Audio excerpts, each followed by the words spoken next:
मैं क्विकली क्या करता हूँ, जो पिछले लेक्चर में हुआ था क्विक रिकैप देता हूँ कि क्या हुआ था, ठीक है, और फिर हम लोग आगे बढ़ते हैं। ठीक है, मुझे बताओ कि मैंने कुछ वैल्यूज जो साइन 120 वगैरह सब लिख के दिए थे क्या? नहीं ना, वो ऐसे कुछ देखो, वो ट्रिग्नोमेट्री में आपको अच्छे से मतलब ट्रिग्नोमेट्री में पढ़ाया जाएगा कि प्रॉपरली, और वो ट्रिग्नोमेट्री से 2-3 महीना चलने वाला है, ठीक है। तो उसमें लॉजिक वगैरह सब कुछ तो आ ही जाएगा, ठीक है। आज सिर्फ स्टार्ट करने के पहले कुछ ट्रिगो का जो ऐसा वाला पार्ट, ठीक है, जो आप लोगों ने शायद से पढ़ा नहीं था, आपने साइन 90 तक ही पढ़ा है, राइट। कुछ लोगों को साइन 180 एंड कॉस 180 की वैल्यू जस्ट पता होती है, बट हम लोग क्या करेंगे, कुछ ऐसे वैल्यूज जैसे साइन 120 कितना होता है, साइन 120 पता है किसी को? साइन 120, साइन 135, ऐसे कुछ एंगल्स अपने को अभी काम में आने वाले हैं, ठीक है। इसका पूरा का पूरा जो क्यू ऐसे होता है वो वाला सीन मैथ्स वाले सर बताएंगे। अभी तो मैं सिर्फ एक क्विक सिर्फ वो बताऊंगा कि क्यू ऐसे, क्यू मतलब उसे एक ट्रिक याद रखने के लिए अभी, बट फिर साइन 180 के आगे वाले भी जो एंगल होते हैं ना, उनका वैल्यू क्या होता है, वो सब पूरा ट्रिग्नोमेट्री का बेसिक लेक्चर्स ही हुआ है, ठीक है। बट अभी क्या है, फिजिक्स में आएगा तो अपने को ऐसा नहीं होना चाहिए कि अपने को नहीं पता, ठीक है। तो ये सारे values cos 120, cos 135, cos 150 and cos 180, ठीक है। चलो थोड़ा सा एक गेस मारो कि क्या हो सकता है। साइन 120 क्या होगा? साइन 135 ये बताया आपको? किसने बताया? हाँ, ओके, मैथ्स में चालू हुआ, हाँ तो अच्छी बात है फिर, ठीक है, ये हो गया ना चालू। तो साइन 120 कितना है? क्यों? साइन 60 कैसे क्या किया आपने? 180 माइनस 60, तो एक्चुअली साइन 120 कितना होता है? √3/2। साइन 135 1/√2। साइन 150 1/2, मतलब एक्चुअली ये साइन 30 के बराबर है। साइन 180 cos 120, अब ये माइनस है, ये प्लस है, cos एक्चुअली सेकंड क्वाड्रेंट में माइनस होता, तो ये cos 120 मतलब क्या? 180 माइनस 120 कितना होता है? 60। cos 60 कितना होता है? 1/2, बट वहां पे से एक माइनस साइन डालना है। तो ये सेम चीज यहाँ पे -1/2, ये क्या होगा? -1/√2, ये -√3/2, मतलब ये उल्टा होता है ना वैसे। और cos 180 माइनस 180 कितना? 0। cos 0 कितना होता है? 1, उसको क्या साइन डालने का? माइनस, तो -1 याद रखना है। एक और ट्रायंगल याद रखना है, ठीक है, ये थोड़ा सा एक्स्ट्रा अपने को चाहिए। ये ट्रायंगल पढ़ा है अपने बचपन में, 3, 4 और 5 वाला ट्रायंगल पढ़ा है कि नहीं पढ़ा है? तो 3, 4, 5 वाला जो ट्रायंगल है, इसमें ये एंगल कितना होता है? किसी को भी कुछ अभी आने वाला है, मतलब देखो अपने को तो कॉमन एंगल्स कौन से 30, 45 एंड 60, 0 एंड 90 तो है ही ऑब्वियसली, बट 30, 45 एंड 60, बट और दो एंगल्स होते हैं जो 3, 4, 5 है, तो आपको पता है ना, ये तो ये 3 होता है, 4 होता है, तो 5 होता है, राइट एंगल ट्रायंगल बनता है, पाइथागोरस थ्योरम है, तो सबने पढ़ाई है। बट इसमें जो एंगल होते हैं उनकी वैल्यूज कितनी होती है? कुछ लोग को पता होता है, एक हाथ कोई होता है उसको पता होता है, नहीं ये जो नहीं tan इनवर्स 3/4 तो लिख सकते हैं, बट उसका एक्चुअली वैल्यू है, इसलिए वो tan इनवर्स 3/4 नहीं लिखेंगे। इसका जो वैल्यू है वो है 37 डिग्री, और ये कितना होता है? 53 डिग्री। तो कभी किसी ने बोला भाई साइन 37 कितना है, बताओ साइन 37 कितना है?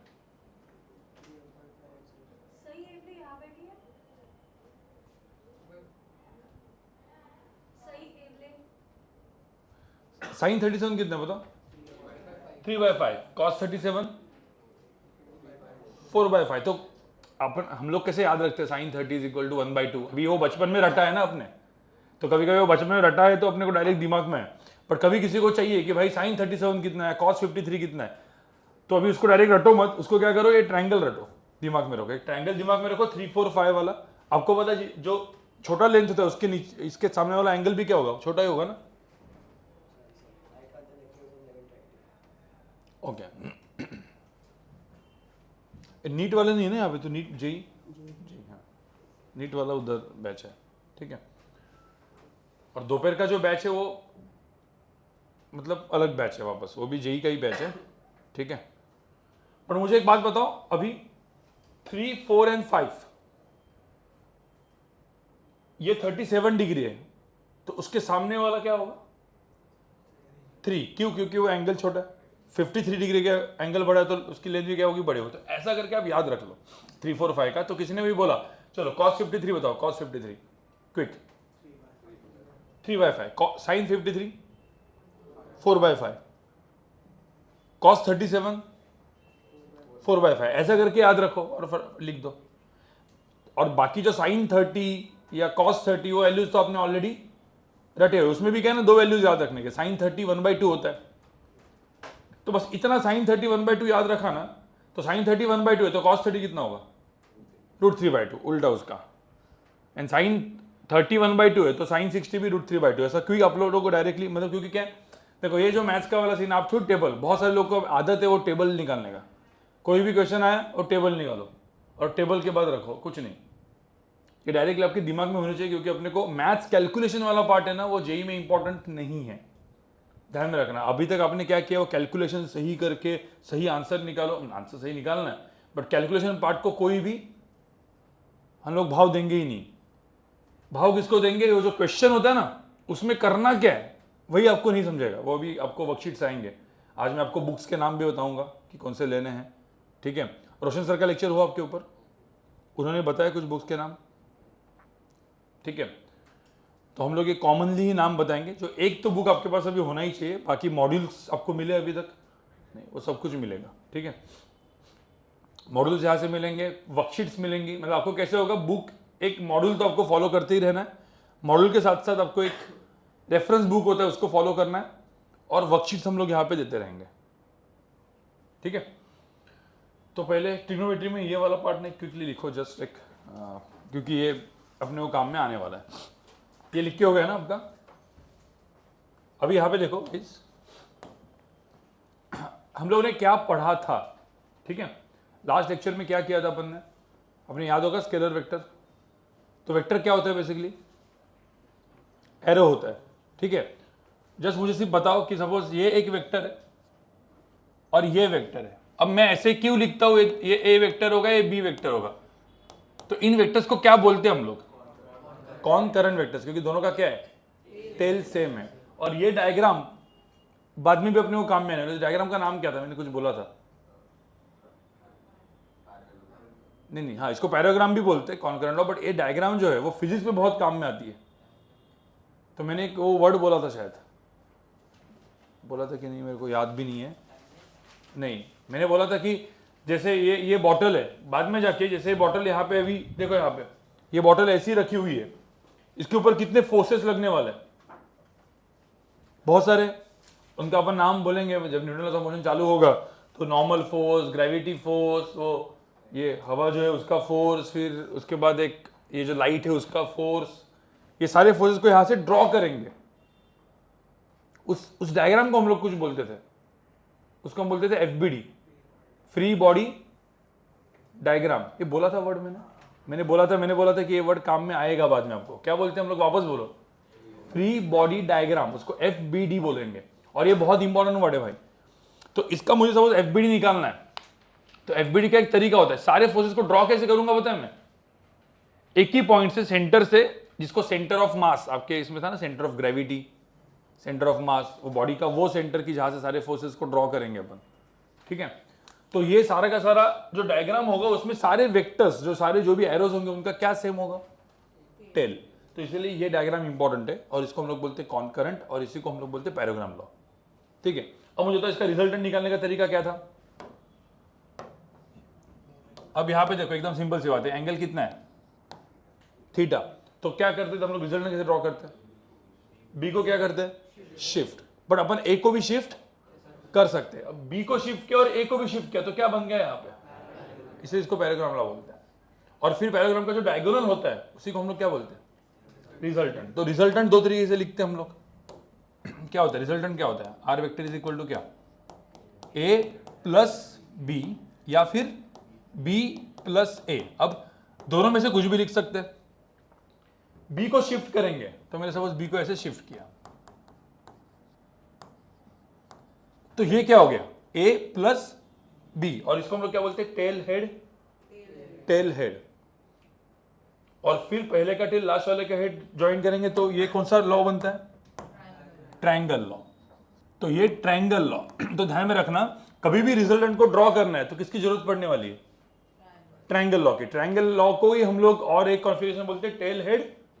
टेल हेड, तो टेल हेड करके सारे वेक्टर्स 1 2 3 से बहुत सारे वेक्टर्स है, सबको टेल हेड करके ऐसे कनेक्ट करो, फिर पहले का टेल लास्ट वाले का हेड कनेक्ट करो तो क्या बन जाएगा हमेशा, रिजल्टेंट।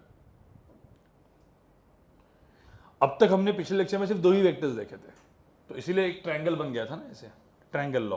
तो ये ट्रायंगल लॉ हो गया, ऊपर वाला ट्रायंगल। अब नीचे वाला ट्रायंगल क्या है, ए प्लस बी। ऊपर वाला ट्रायंगल क्या होगा, बी प्लस ए। तो ए प्लस बी करो या बी प्लस ए करो, आंसर तो सेम ही मिलने वाला है जो यहां पे दिख रहा है आपको। समझ में आ रहा है, ठीक है। तो ए प्लस बी या बी प्लस ए, ये सबको समझ में है। अब इसमें गाइज जो मैंने पिछले बार बताया था, ठीक है, अब मैं कुछ ये जस्ट मैं एक रिवीजन किया कि ये अपना हुआ है, राइट। फिर रिजल्टेंट का वैल्यू कैसे निकालते हैं हम लोग, क्या करते हैं, ऐसे परपेंडिकुलर ड्रॉ करते हैं और पाइथागोरस एंड ट्रिग्नोमेट्री लगा के करते हैं, ठीक है। अभी मेरा एक क्वेश्चन है, अब क्वेश्चन ऐसा लिखना है, to find angle between 2 vectors, ठीक है। अभी मैं जो क्वेश्चन मैं पूछ रहा हूँ, फाइंड एंगल बिटवीन 2 वेक्टर्स, ठीक है। मैं कुछ क्वेश्चन दे रहा हूँ, फाइंड एंगल बिटवीन वेक्टर्स, ठीक है। ये ऐसा है, फर्स्ट क्वेश्चन है, एग्जाम्पल्स है अलग अलग, ठीक है। इससे अपने को एक रूल मिलने वाला है कुछ, ठीक है। मैं 3 डायग्राम्स बना रहा हूं यहां पे,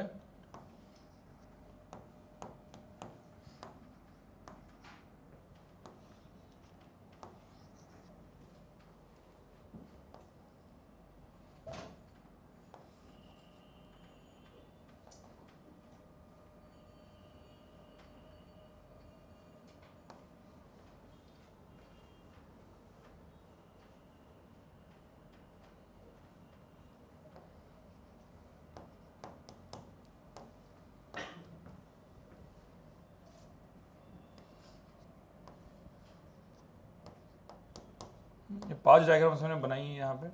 मुझे निकालना है find angle between vector A and vector B.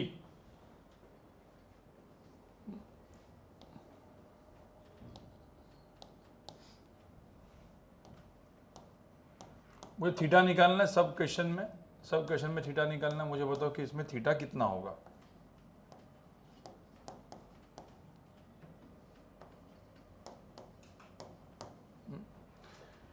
सब में थीटा लिखो। फर्स्ट में थीटा कितना होगा बताओ,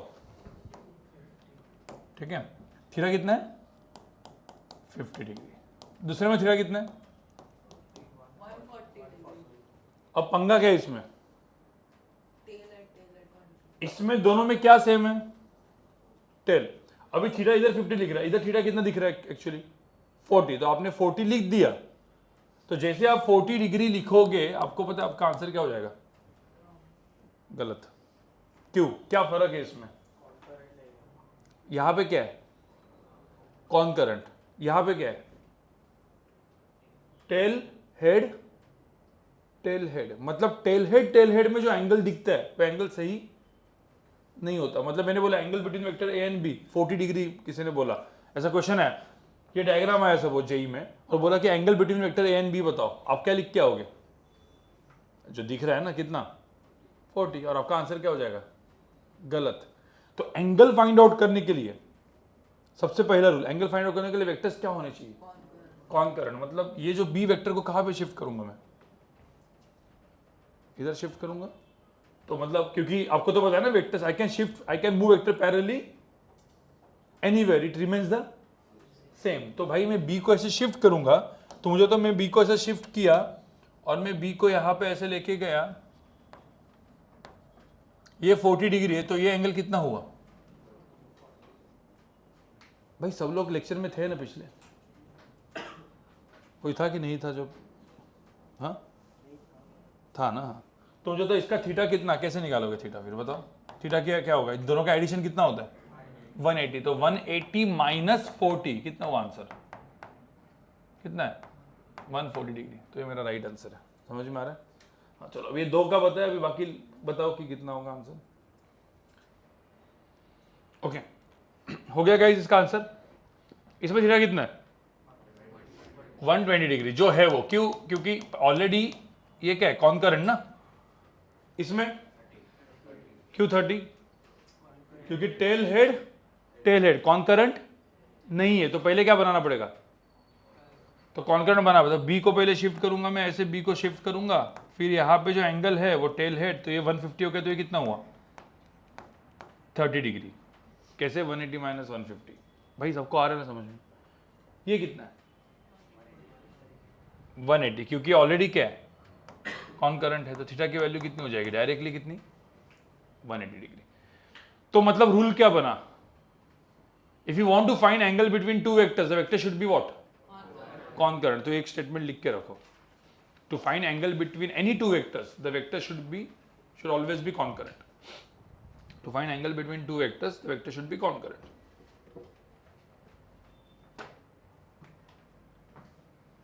क्योंकि क्या होता है कि ये बहुत ही इंपॉर्टेंट चीज है, आगे जाके जब मैं बोलूंगा कि भाई दो वेक्टर्स के अंदर का एंगल इतना है, तो आपको कॉन्करेंट ड्रॉ करना है, टेल हेड नहीं, ठीक है।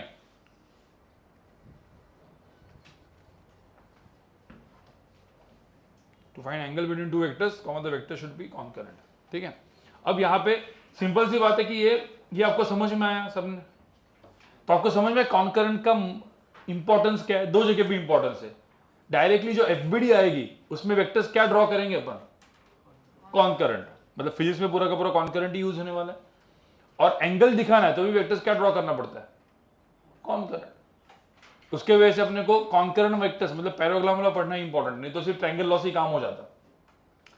तो कोई बोलेगा ट्रायंगल लॉ ही होता है ना जो रिजल्टेंट देता है, टेल हेड तो करना ही पड़ता है, तो कॉन्करेंट पढ़ते क्यों है फिर, 2 लॉ क्यों, 2 मेथड्स क्यों जरूरी है, समझ में आया गाइस, ठीक है। मैं मैथ्स मतलब अभी जो मैथ्स अपन ने पढ़ा था वो जाने के पहले मैं क्विकली जस्ट एक कुछ पॉइंट्स बता रहा हूँ जो अपने को काम में आएंगे, फिर अपन वापस मैथ्स में जाएंगे जो अपन ने पढ़ा था, ठीक है। एक क्वेश्चन दूंगा मैं और अपन सॉल्व करेंगे। उसके पहले गाइस यहाँ पे सब लोग देखो, एक और लॉ है, अपन ने 2 लॉ पढ़े थे, कौन से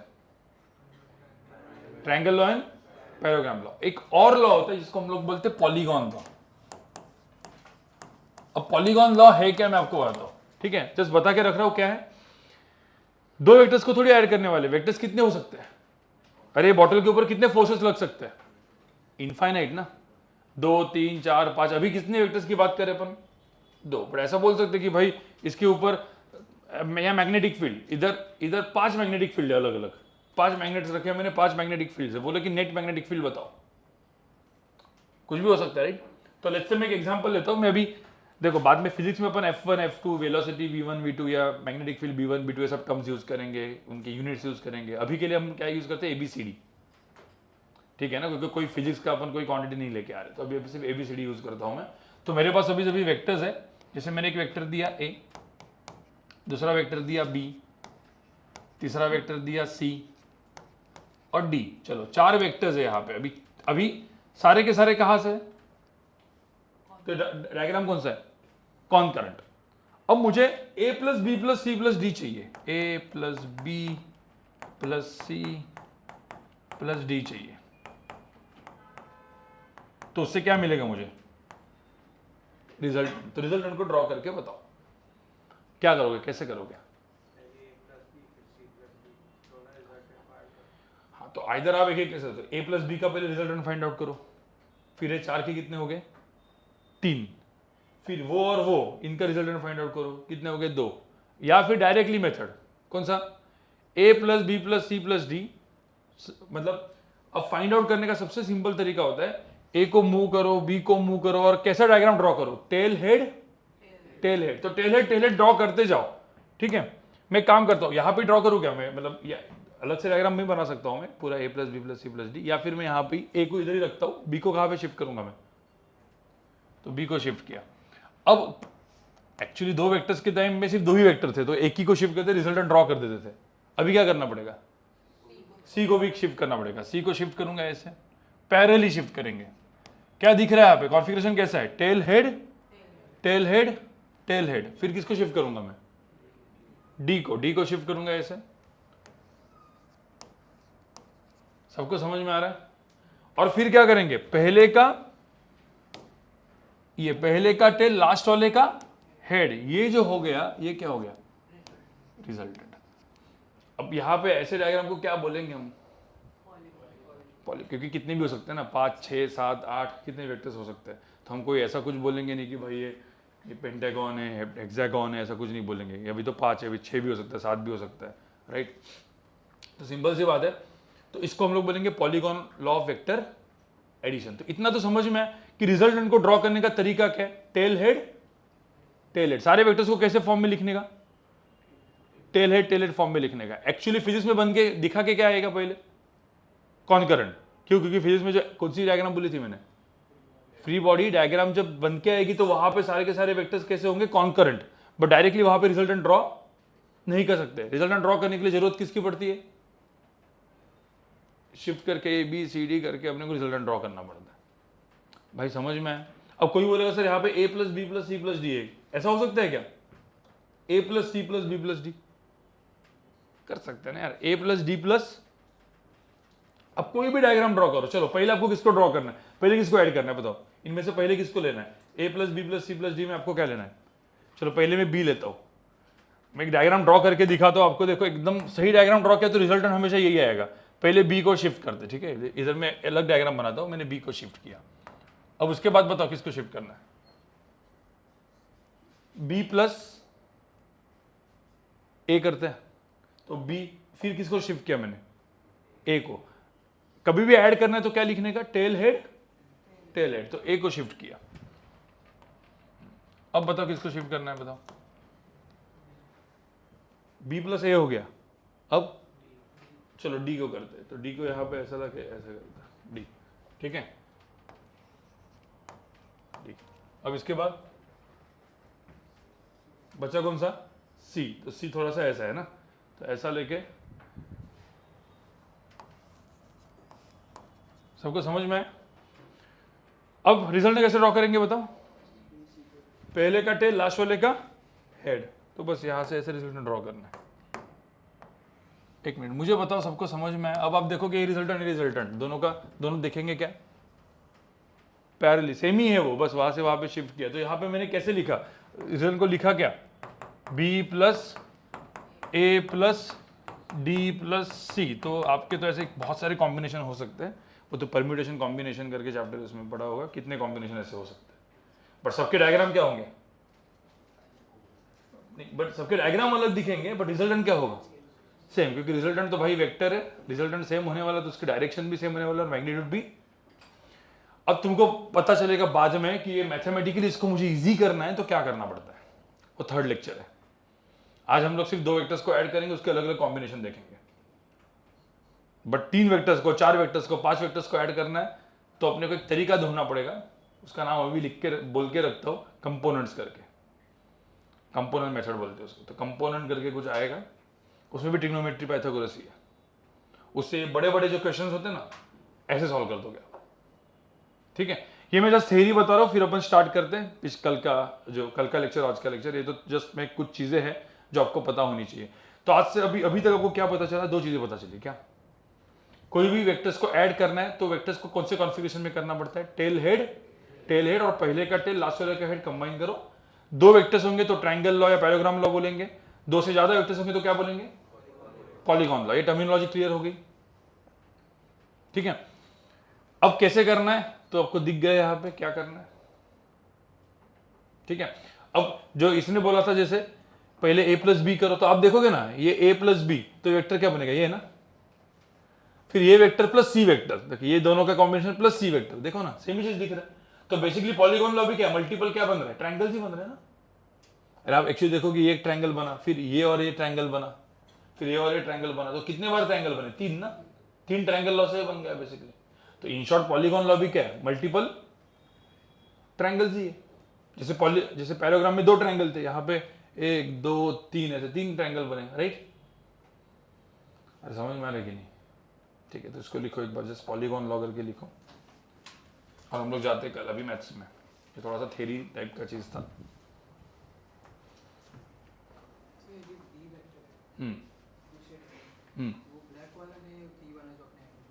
हाँ ये जो बी वाला वेक्टर है इस डायग्राम का, हाँ उस डायग्राम का ब्लैक वाला एरो है, राइट? हाँ, उसको हमने शिफ्ट नहीं किया, हमने ए को शिफ्ट किया। नहीं, देखिए हमको क्या करना है, a plus B plus C plus D. Generally मैं डायग्राम इधर ही बना है, ये कहाँ पे बनाना चाहिए था मुझे? तो मैं a को पहले शिफ्ट करता, फिर b को करता, फिर c को करता, फिर d को करता और टेल हेड कर देता, बराबर? इन वेक्टर में मैंने क्या लिखा है, कैसे लिखा है? क्योंकि इसमें मैंने लिखा था a plus B plus C plus D, तो पहले a होना चाहिए, फिर b, फिर c, फिर d।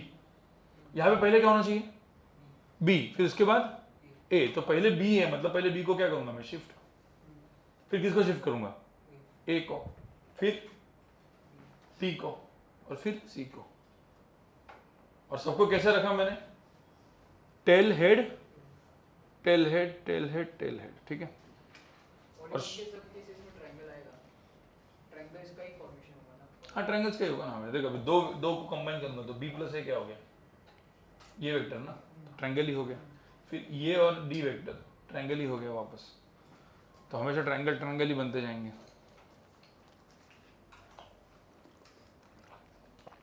पॉलीगॉन लॉ को डिटेल में अपन कल पढ़ने वाले, अभी नहीं, अभी दिमाग मत लगाओ, ये तो मेरा लिख के रखा है क्योंकि सारे के सारे लॉज तो बता दिए मैंने। इसको डिटेल में अपन कल पढ़ेंगे, अभी इसके ऊपर दिमाग मत लगाओ अभी, ठीक है? अभी सिर्फ अभी दो में हालत खराब होंगी आपकी, क्योंकि मैं कुछ ऐसे क्वेश्चन दूंगा जिसमें आपका मैथ्स चेक होगा, ठीक है? आगे बढ़ो, कंफर्म हो गया ना सबका? ठीक है, अभी इसमें अभी जो क्वेश्चन दे रहा हूं ध्यान से सुनना, ठीक है? मतलब ये ऑलरेडी अपन ने किया हुआ है। मैं 2 क्वेश्चंस दूंगा, दोनों का मुझे देखना है कितना याद है। 2 चीजें याद है, पाइथागोरस थ्योरम क्या होता है याद है ना, और ट्रिग्नोमेट्री क्या था, एल थीटा, तो ये क्या था, L sine theta, L cos theta, याद है भाई? ये चीज याद है ना, मतलब ये 2 चीजें ही याद रखनी है। पाइथागोरस ए बी, तो ये क्या होगा, अंडर रूट ऑफ क्या, A square plus B square, दिमाग में है। और ट्रिग्नोमेट्री में क्या था, क्या याद रखना था अपने को, ये एल है, ये थीटा है, तो फास्ट करने के लिए कैलकुलेशन, ये क्या था, L sine theta, L cos theta, सबको प्रॉपरली याद है। और सब अभी साइन थीटा कॉस थीटा के सबके वैल्यूज भी आपको याद है, ठीक है? तो ये क्वेश्चन अभी आपको करना है। ये मैं 2 एग्जांपल दूंगा, just a kind of a revision, और फिर अपन आगे बढ़ेंगे, ठीक है? ये मेरा ए वेक्टर है जिसकी लेंथ है 3, ये मेरा बी वेक्टर है जिसकी लेंथ है 4√2 और एंगल 45 डिग्री, बराबर? तो अब मुझे बताओ, इसमें रिजल्टेंट वेक्टर को ड्रॉ करके दिखाओ प्रॉपरली। रिजल्टेंट वेक्टर का क्या दिखाओ, इसको हम क्या बोलते हैं वैसे, इसकी सिंबल को क्या बोलते हैं, मॉड। तो मॉड्यूलस ऑफ वेक्टर क्या चाहिए मुझे, A, modulus of vector B. तो जैसे module of vector R, sorry modulus of A vector दिया है, तो मॉड्यूलस ऑफ वेक्टर आर बताओ, एंड tan बताया था क्या मैंने पिछले इसमें, बताया था tan? नहीं बताया था tan। मुझे बताओ यहाँ पे ये 3 है और ये 4√2 है। एक मिनट, मतलब बहुत सारे लोग को अभी भी याद नहीं है, क्योंकि पिछले हफ्ते में क्या था, एक हफ्ते में सब भूल गए आप लोग। मुझे तो पहले बी वेक्टर को इधर से शिफ्ट करेंगे, पहले तो ऐसे करेंगे ना, ये सबको आता है कि नहीं? हाँ, इसके बाद रिजल्टेंट को ड्रॉ करेंगे, तो रिजल्टेंट को मैंने ड्रॉ किया। अब इसके बाद क्या करोगे, परपेंडिकुलर ड्रॉप, क्योंकि अपने को मैंने आपको बोला था एक ही ट्रायंगल आपको बचा था, कौन, right angle triangle. Right angle triangle में पाइथागोरस लगता है, ट्रिग्नोमेट्री लगती है। तो क्या करना पड़ेगा यहाँ पे, ये ऐसे करके शिफ्ट, मतलब सॉरी ड्रॉप, ये ऐसे परपेंडिकुलर ड्रॉप। अब ये एंगल 45 डिग्री है, तो ये एंगल भी कितना होगा, 45 डिग्री। भाई समझ में आ रहा है? अब ये लेंथ 4√2 है, तो हाइपोटेन्यूज है ना। हाँ, तो मुझे बताओ फिर ये लेंथ कितनी होगी, 4√2 क्या, साइन 45, ये लेंथ 4√2 cos 45, तो 4√2 साइन 45 कितना होता है? अरे साइन 45 की वैल्यू 1/√2, अब दिमाग में रखो, और साइन 30 साइन 60 में 1/2 एंड √3/2 होता है। 45 इज 1/√2, तो √2 और √2 कैंसिल हो गया, तो आंसर कितना हुआ यहाँ पे 4। यहाँ पे 4√2 इंटू कॉस 45 कितना, अगेन 1/√2, आंसर कितना हुआ 4। ठीक है, अब ये 4 हो गया, ये 3 हो गया, लेंथ कितनी हुई टोटल? कितनी?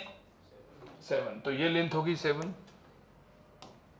हाँ, अभी एक चीज और करनी है अपने को आज, ठीक है, ये 7 हो गया, ये कितना हुआ 4, तो ये ट्रायंगल में ये 4 और 7, तो ये लेंथ कितनी हुई? हाँ, इसको कैसे लिखेंगे? बहुत सारे लोग ऐसे लिखेंगे आर वेक्टर इक्वल टू, ये गलत है, ये वेक्टर है, वेक्टर के पास क्या क्या होता है? हाँ, क्या होता है वेक्टर? एक वेक्टर के पास मैग्नीट्यूड, मैग्नीट्यूड मतलब क्या, उस वेक्टर की क्या लेंथ, उसको मॉड से लिखते हैं, और उसके बाद डायरेक्शन होती है। मैग्नीट्यूड किससे डिफाइन होता है? जब मैं आर वेक्टर इक्वल टू लिखता हूं सीधा अंडर रूट, तो ये गलत है, आपको क्या लिखना पड़ेगा? उस आर वेक्टर का क्या इसका मेरा पाइथागोरस होगा मॉड ना, तो हम लोग क्या लिखेंगे? मॉड ऑफ आर, ये वाला सिंबल होगा, mod of R equal to क्या हो जाएगा? अंडर रूट ऑफ क्या? 4 स्क्वायर प्लस 7 स्क्वायर, कितना हुआ यहाँ पे? हाँ, रूट 65, तो रूट 65। भाई समझ में आया? ऐसा मत लिखो R vector is equal to root 65, भाई ये क्या हो गया? ये वेक्टर है, स्केलर है ना नॉर्मल, कभी ये गलत ये होता है क्या ऐसे? नहीं, तो ये मत करो। अब कोई बोलेगा सर वेक्टर के पास दो चीजें, ये तो हो गया क्या रूट 65, ये भी आ गया अपना। अब किसी ने बोला सर ये वेक्टर के पास मैग्नीट्यूड तो आपने लिख दिया, क्या होता है और? डायरेक्शन। डायरेक्शन कैसे लिखोगे? अब ये हो गया डायरेक्शन, डायरेक्शन डिफाइन किससे होता है गाइस? एंगल, किससे? तो इस एंगल को मैंने अल्फा लिख दिया, क्योंकि ये तो वो थीटा बोलते हैं, इसको अल्फा एंगल बोलेंगे। तो अब मुझे बताओ ये अल्फा एंगल कितना होगा? तो कभी भी ध्यान रखना टैन, इसमें टैन अल्फा, देखो यहाँ पे सब लोग देखो, लिखो बाद में, यहाँ पे देखो, ये बड़े वाले ट्रायंगल में व्हाट इज टैन? टैन क्या होता है? टैन अल्फा कितना होता है जनरली? मैं कोई भी टैन थीटा बोलता हूँ तो टैन अल्फा कितना होता है? अपोजिट अपॉन क्या? एडजेसेंट, तो अपोजिट अपॉन एडजेसेंट, ये पढ़ा है ना आपने? तो अपोजिट कितना है इसमें? 4, एडजेसेंट कितना है? 7, तो यहाँ पे 4 बाय क्या लिखेंगे? 7, ये इसको क्या लिखेंगे अपन? टैन अल्फा, तो टैन अल्फा इक्वल टू 4/7 हो गया। अब इसकी वैल्यू पता है क्या फिर अल्फा की कितनी होगी? नहीं पता, तो अपन बाद में आप ट्रिग्नोमेट्री में पढ़ोगे, ये जो अल्फा होता है ना उसको क्या करते हैं? टैन इधर लेके जाते हैं, बट ऐसा लेके नहीं जाते, तो टैन इधर लेके जाते तो 1/tan बोलते हैं ना अपन, तो टैन इनवर्स बोलते हैं, 10⁻⁻1। तो गाइस 10⁻⁻1 1/tan ये सब एग्जिस्ट नहीं करता, उसको डायरेक्टली हम बोलेंगे टैन इनवर्स। लिखता है ऐसा ही, 10⁻⁻1 ही दिखता है। अगेन ये आपको कौन पढ़ाएंगे? मैथ्स के सर। बस अभी के लिए बस फिजिक्स में ऐसा आएगा बस। तो अल्फा की वैल्यू कितनी आई, क्या लिखेंगे अपन? tan इनवर्स ऑफ 4/7 ऐसा करके लिख देंगे, खत्म। तो अपने को वेक्टर डिफाइन हो गया, क्या वेक्टर को क्या मिल गया? अपना वेक्टर का क्या मिल गया? मैग्नीट्यूड और डायरेक्शन, तो पूरा वेक्टर डिफाइन हो गया। डायरेक्शन एंगल से, मैग्नीट्यूड लेंथ, जो भी अपना पाइथागोरस ट्रिग्नोमेट्री से। भाई समझ में आया? ये दोनों वैल्यूज को अलग से लिखने का रहता है, लाइक मैग्नीट्यूड एंड डायरेक्शन का वैल्यूज डिफरेंटली मेंशन करते हैं। यस, सो बेसिकली मैग्नीट्यूड मतलब क्या? मॉड ऑफ आर इतना आया, एंड बाजू में लिखने का tan alpha is equal to, और tan alpha is equal to tan inverse of 4/7। So basically एक डायरेक्शन दिखाई देगा, एक magnitude. So vector is defined by magnitude and direction both. बाद में जाके तो अपन और 4th या 5th लेक्चर में अपन अलजेब्रा भी दिखेंगे कि ये सब लिखने की भी जरूरत नहीं है, आई कैप जे कैप करके टर्म्स आएंगे। हाँ, कॉट भी लिख सकते हैं, कोई प्रॉब्लम नहीं। हाँ, बट जनरली अपन tan लिखते हैं, कॉट भी लिख सकते हैं। Cot alpha is equal to क्या हो जाएगा फिर? 7/4, ठीक है। कोई बोलेगा इसमें कॉट क्या? साइन अल्फा भी लिख सकते हैं, क्या होगा साइन अल्फा? 4 अपॉन क्या? रूट 65, बट वो रूट 65 निकालना पड़ेगा ना, डायरेक्टली किसी ने एंगल पूछा है। बट कभी कभी मल्टीपल चॉइस क्वेश्चन में tan देंगे नहीं, क्या देंगे इसमें? कॉस अल्फा देंगे, तो कॉस अल्फा कितना होगा फिर इस केस में? 7 अपॉन क्या? रूट 65, वो कुछ भी ले सकते हैं, वो तो आपको पता ही है। तो अपना जो थोड़ा सा बेसिक जो ट्रिग्नोमेट्री पढ़ा है वो लगा देने का, ठीक है। ये समझ में आया। अब ये इससे रिवीजन हो गया। अभी एक क्वेश्चन वापस ऐसे ही देता हूं मैं, क्विकली आप मुझे आंसर दिखा के बता दो, ठीक है ना, क्विक। देखूंगा किसका सही आता है, मतलब किसको सही तरीके से याद है, मैथ्स सही है, ठीक है। ये ए वेक्टर है, बी वेक्टर है, ठीक है। इसकी लेंथ 2 है, इसकी लेंथ है 4√3 और एंगल दिया है 30 डिग्री। एंगल बदल रहा हूं मैं, पहले 60 था, अभी 45, 30, एंगल बदल सकता है।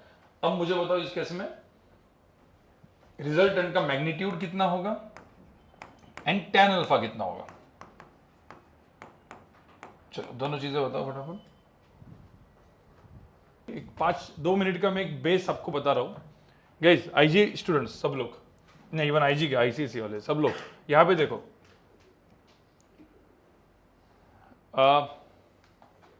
दो चीजें, ठीक है।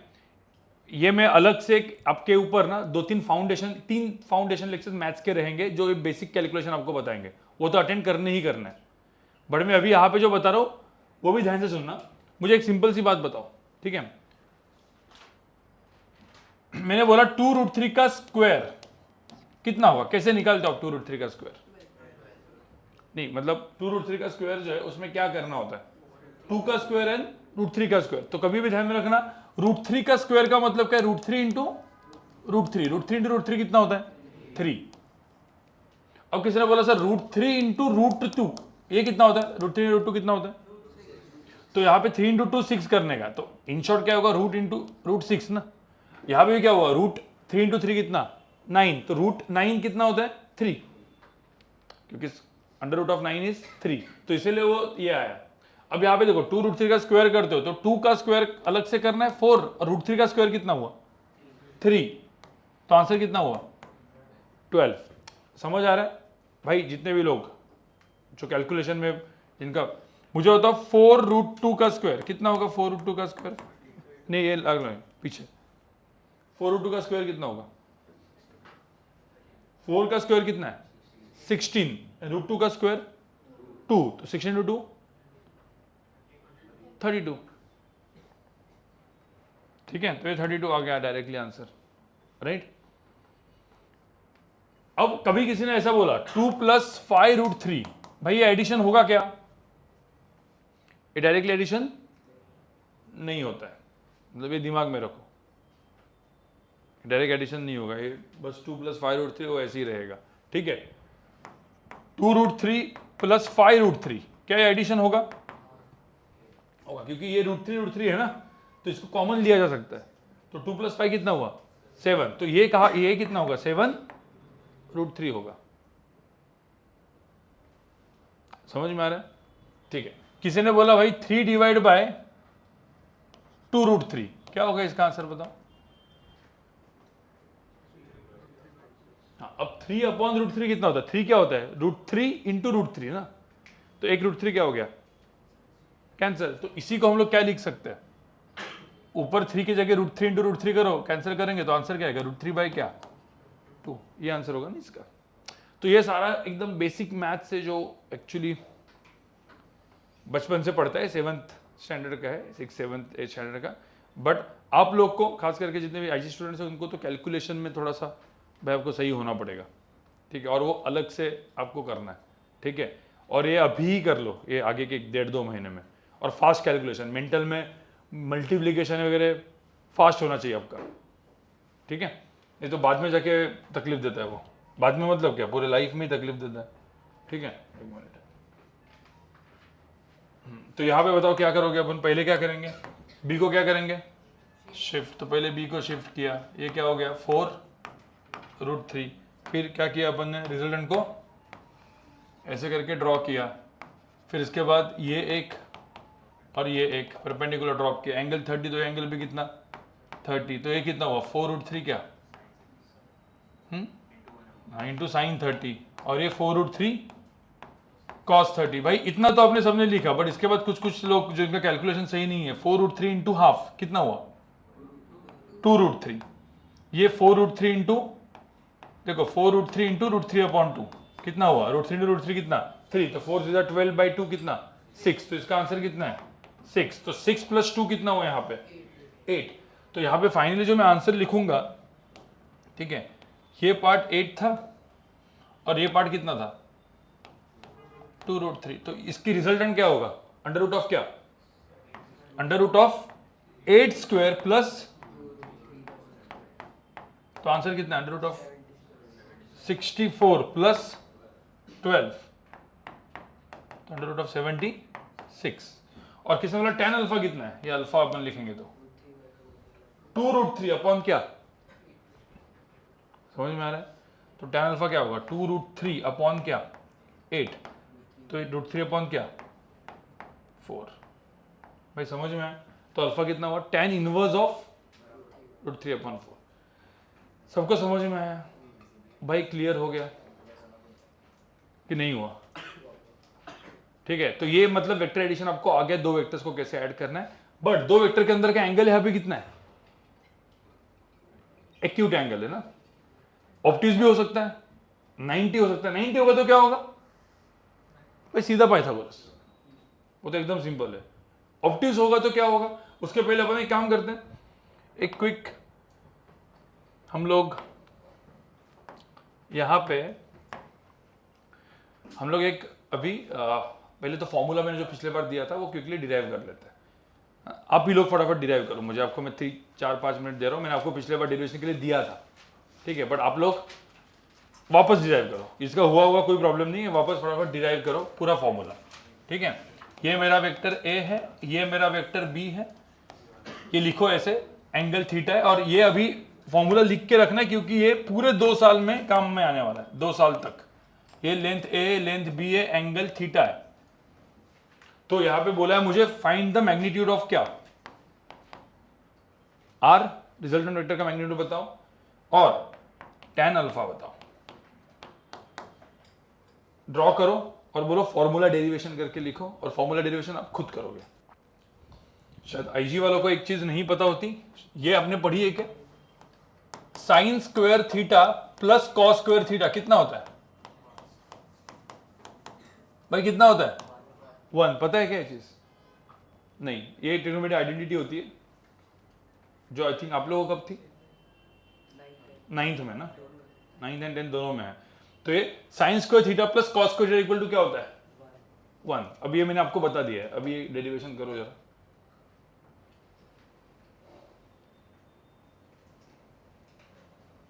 और रिजल्ट मैं आपको यहां पे लिख के रखता हूं, आपको प्रूव करना है कि मॉड ऑफ आर की value is a square plus B square plus 2 into A into b into cos theta. ये आपको प्रूव करना है सबको गाइस। एंड tan अल्फा की वैल्यू होती है b sine theta upon a plus B cos theta. ये दोनों आपको प्रूव करना है। एक बार सिर्फ एकदम सिंपल चीज है। सबसे पहले क्या करोगे आप? पहले बी को क्या करोगे? शिफ्ट करोगे। मैग्नीट्यूड क्या होगा यहाँ पे? इसकी लेंथ कितनी है? बी। फिर किसको ड्रॉ करेंगे अपन? रिजल्ट को ड्रॉ करेंगे। अब इसके बाद बताओ क्या होगा भाई? इसकी लेंथ बी है तो यहां पे ऐसे अपन यहां पे ड्रॉप करते हैं, ऐसे यहां पे ड्रॉप करते हैं। ये एंगल थीटा है तो ये एंगल भी कितना हुआ? Theta, right. अब इसके बाद क्या करेंगे? ये बी है तो ये चीज क्या हो जाएगी? बी क्या? B sine theta. ये चीज क्या हो जाएगी? बी। भाई इसमें कुछ भी प्रॉब्लम है क्या? अब इसके बाद ये टोटल लेंथ कितनी है? टोटल लेंथ ए प्लस, तो भाई ये जो लेंथ है इस लेंथ को अपन कितना लिखेंगे? ए प्लस बी कॉस थीटा ना। और ये लेंथ कितनी है? बी।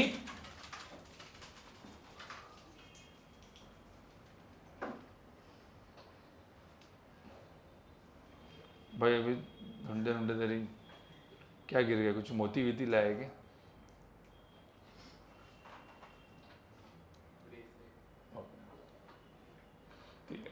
B sign. अब एक तो एकदम सिंपल है, tan अल्फा तो सीधा निकल गया। कैसे देखो? tan अल्फा क्या है? बी साइन थीटा अपॉन क्या, ए प्लस बी कॉस थीटा, ये तो हो गया ना, तो ये तो हो गया डायरेक्ट। हाँ, इसके लिए थोड़ा सा बचपन वाला ट्रिग्नोमेट्री भी लगता है जो आईजी ने नहीं पढ़ा है, बट आईसीसी वाले आप लोग तो पता ही है क्या है।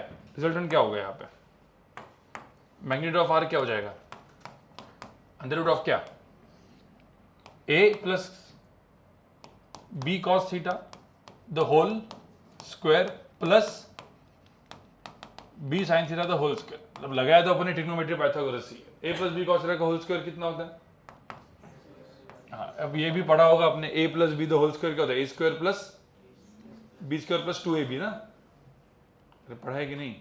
हाँ तो ए स्क्वायर प्लस, लेट्स से काम करते हैं ऐसा, A square plus 2ab 2 into this A into B cos theta.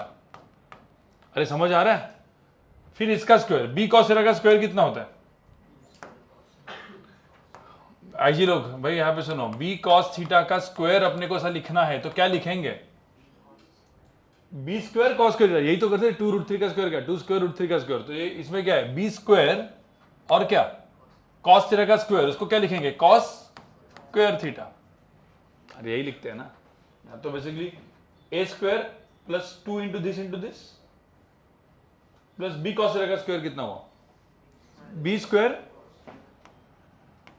Cos square theta plus यहां पे क्या, b square sine square theta. अब यहां पे क्या कॉमन निकालेंगे अपन, बी स्क्वायर कॉमन निकालेंगे, तो cos square theta plus sign square theta कितना होता है 1, तो यहां पे क्या होगा, बी स्क्वायर इंटू क्या 1, तो बी स्क्वायर आंसर। तो इसका आंसर क्या आएगा फिर, अंडर रूट ऑफ क्या, A square plus 2ab cos theta plus B square. तो मैं लिखने के लिए मतलब ठीक है, मैं अभी यहाँ पे 2 इंटू ए into B cos theta plus यहाँ पे बी स्क्वायर को कॉमन निकाला, जस्ट एक सब लोग को समझने के लिए बस कर रहा हूँ मैं, ऐसा कॉमन निकाला तो sign square theta cos square theta की वैल्यू कितनी थी 1, ट्रिग्नोमेट्रिक आइडेंटिटी बोलते हैं इसको, जो अपन ने पढ़ी थी 1, इसको 1 डालेंगे तो ये आ जाएगा, राइट।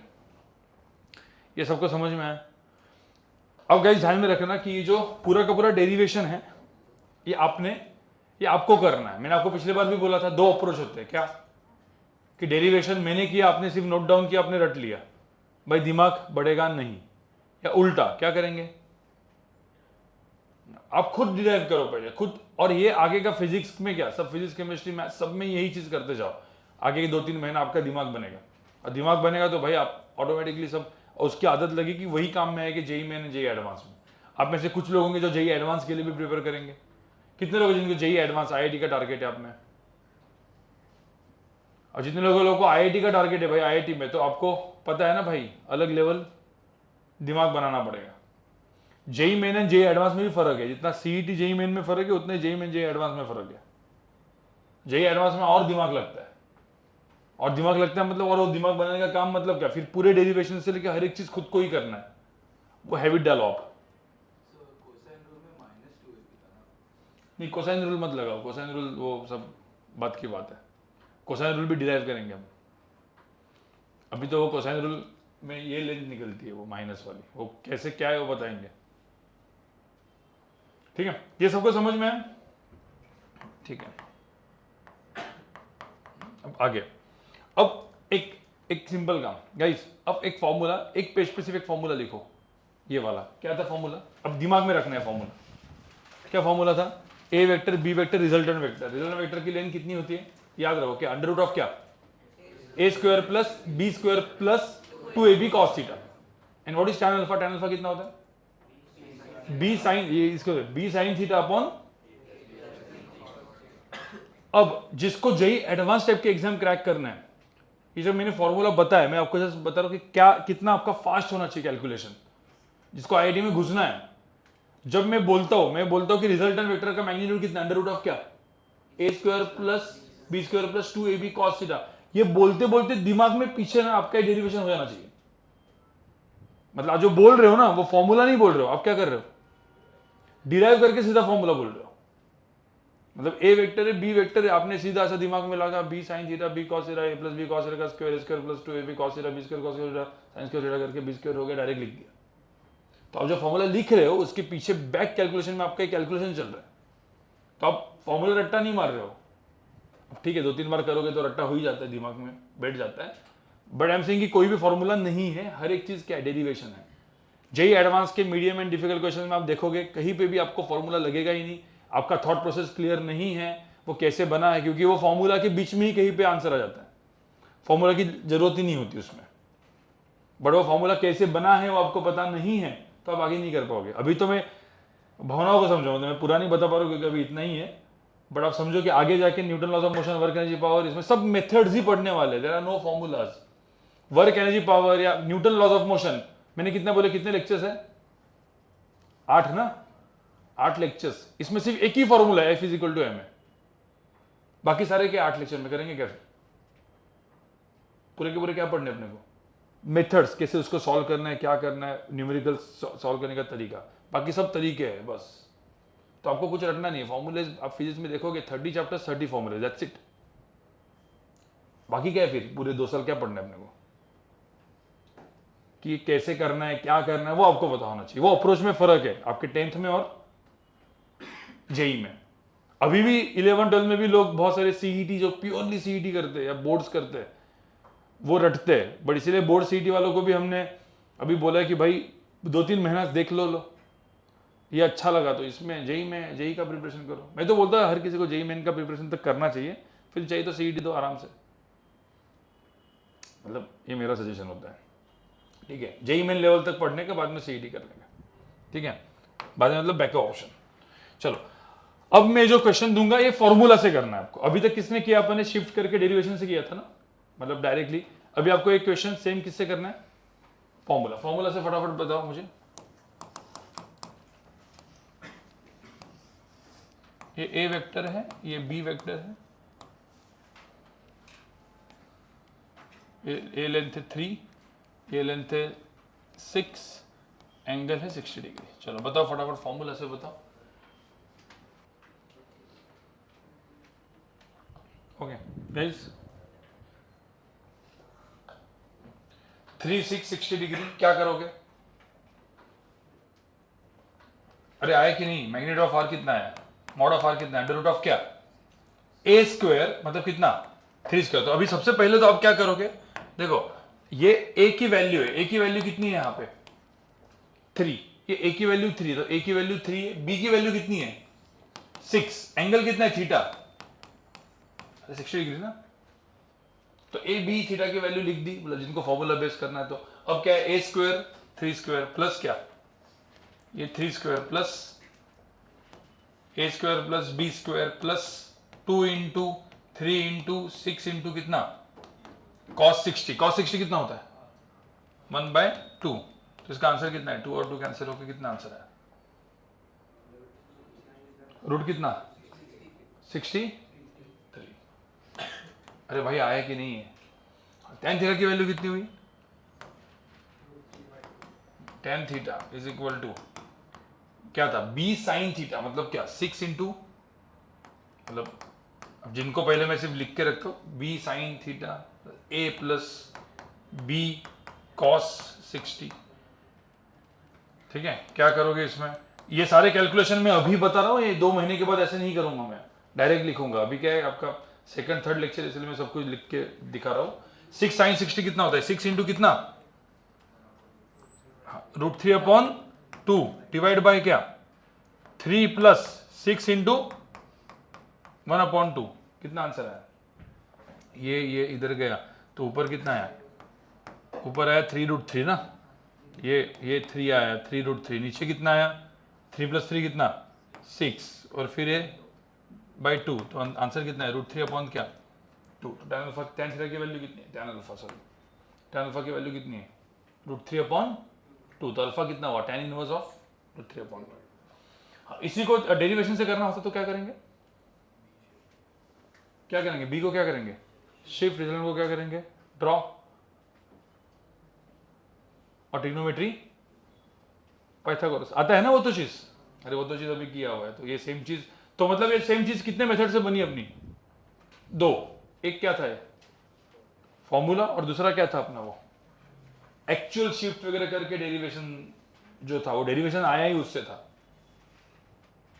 आपको समझ में आया कि ये 2 मेथड कैसे इंपॉर्टेंट है, दोनों मेथड काम के, अच्छे क्वेश्चन में भाई फॉर्मूला काम ही नहीं आता। आपको समझ आएगा कि जेई मेन में जो डिफिकल्ट क्वेश्चन आएगा उसमें फॉर्मूला काम ही नहीं आएगा।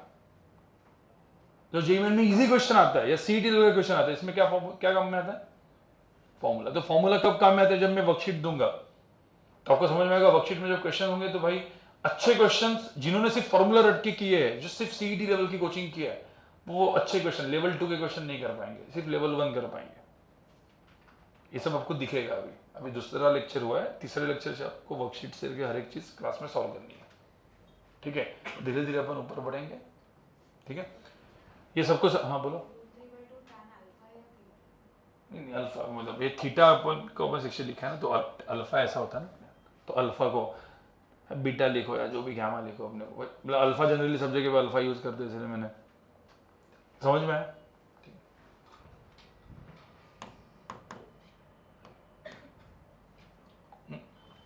अभी ये क्वेश्चन, अब ये ए वेक्टर है। अब यहां पे जो एंगल है वो ऑब्ट्यूज है। इसकी लेंथ सपोज मैंने 3 लिखी, इसकी लेंथ मैंने 4 लिखी और एंगल लिखा 120 डिग्री। चलो अब पहले तो इसको फॉर्मूला से करो। फॉर्मूला से रिजल्टेंट वेक्टर का मैग्नीट्यूड बताओ। रिजल्टेंट एंड टैन अल्फा दोनों। आई नीड रिजल्टेंट ऑल्सो और यहां पे टैन अल्फा भी चाहिए। बट किससे करना है मुझे इसको?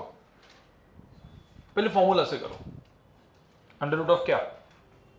ए square plus B square plus cos 2ab cos 120। Cos 120 की वैल्यू लिखी थी ना, कितनी थी? माइनस, हाँ तो बताओ।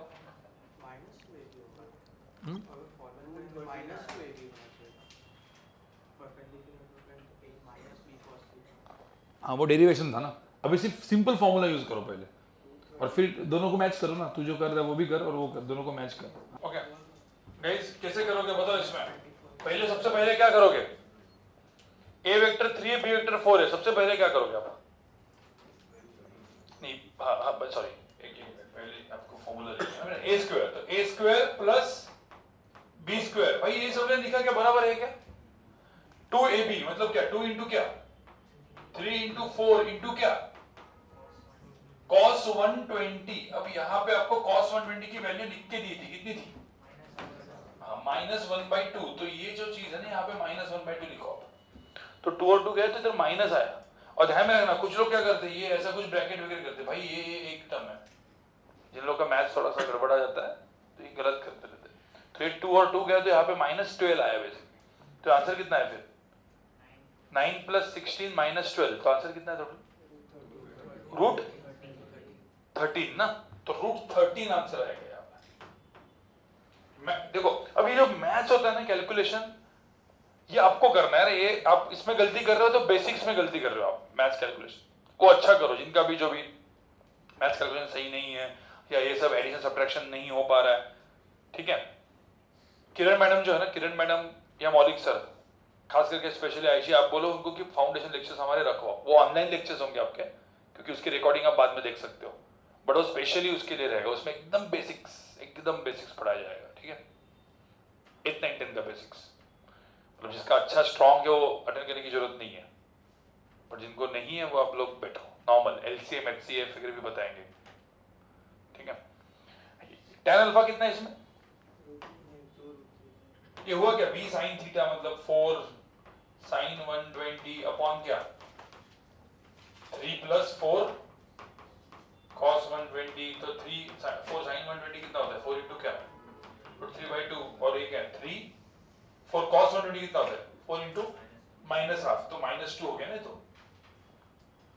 4 इंटू 1/2 तो 3 - 2 कितना हुआ? आंसर 1। तो ये आंसर कितना इधर से? 2 √3। बस तो 2 √3 आंसर। अल्फा की वैल्यू होगी 2। अब इसी क्वेश्चन को ना आपने ये फॉर्मूला से किया है। अब ये जो क्वेश्चन है सेम और कैसे कर सकते हो? डिराइव ना करो, जरा बताओ।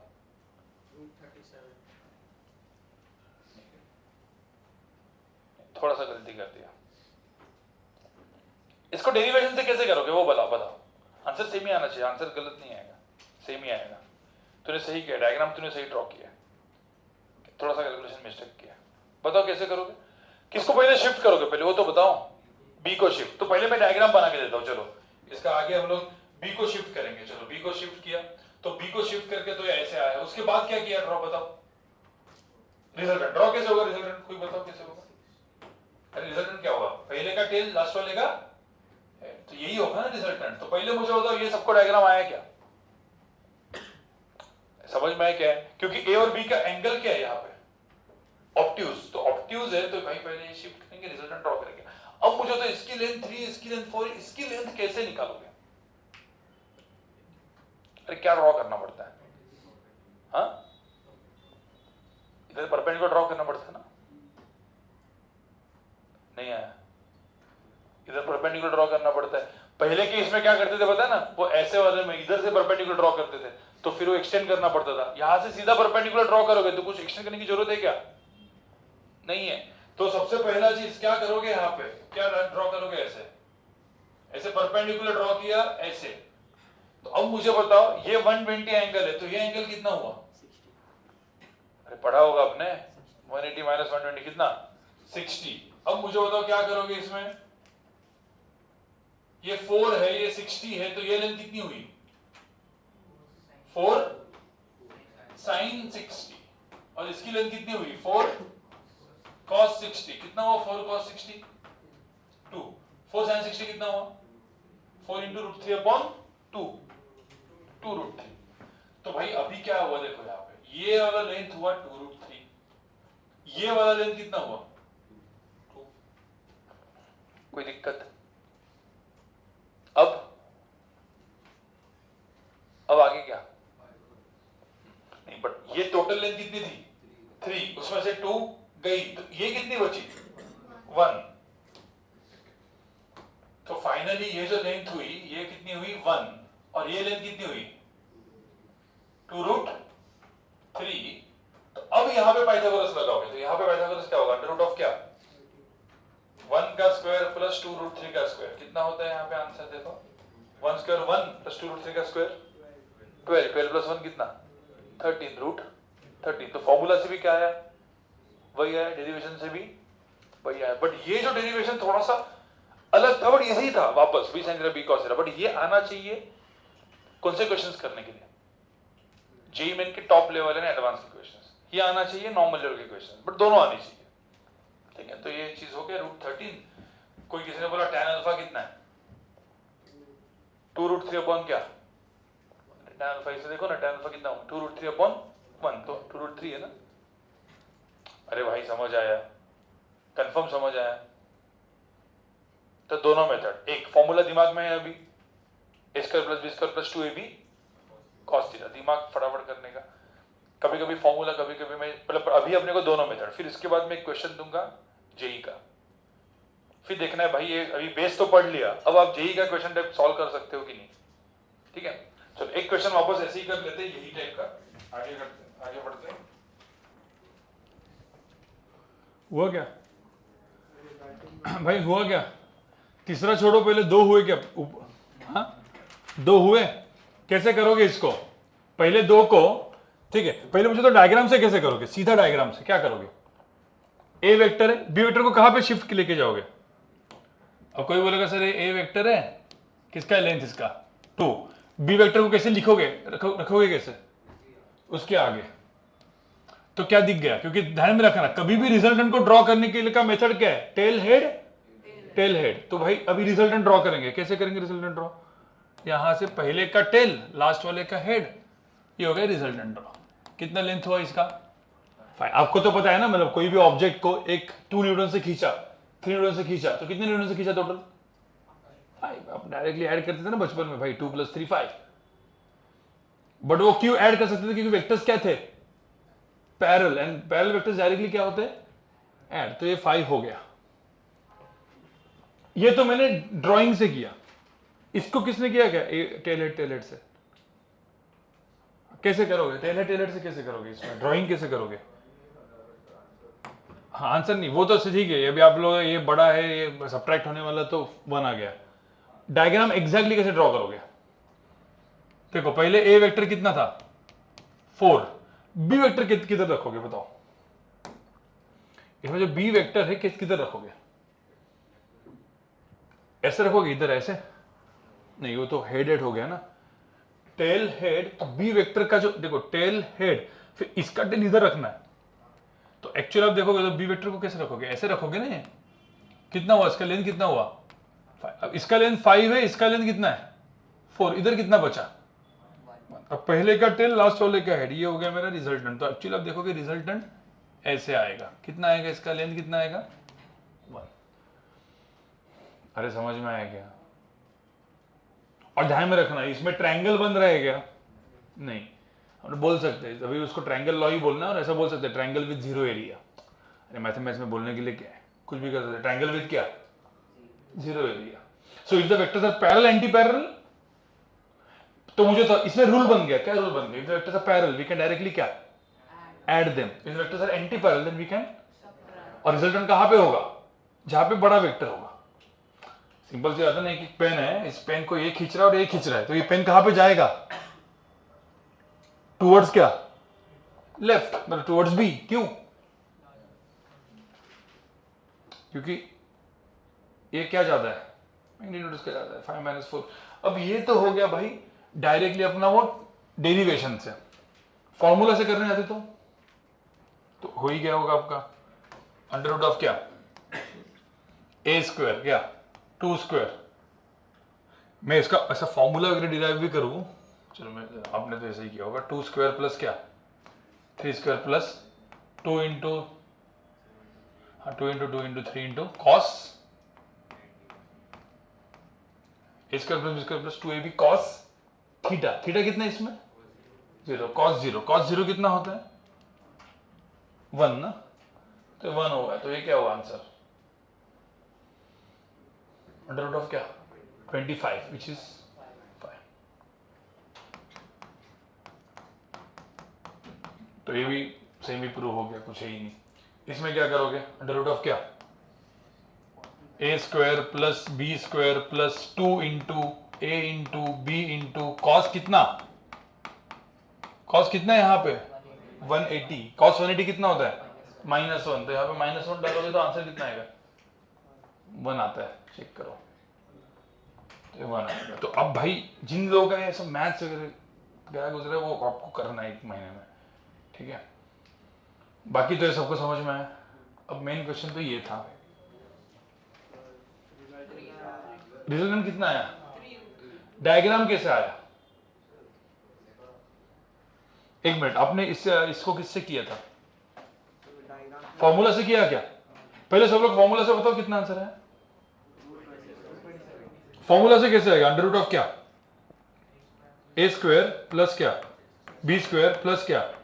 2 इंटू 3 इंटू 6 इंटू क्या? कॉस 120। ऐसे था ना एक्चुअली। कॉस 120 कितना होता है? -½ तो ये -1/2 डालोगे तो 2 और 2 कैंसिल करके आंसर हो गया। तो अपन अभी कब से तीसरा क्वेश्चन हो गया इस टाइप का, तो हो गया। कितना आंसर है इसमें? √27 विच इज इक्वल टू कितना? हाँ, तो 9 3 होता है ना, मतलब आई थिंक इनको पता नहीं रहेगा आईजी वालों को। ये 9 3 27 लिखते हैं। √9 कितना लिखते हैं? 3, और ये √3 है, तो आंसर कितना आएगा यहाँ पे? 3√3 ऐसा करके लिखते हैं,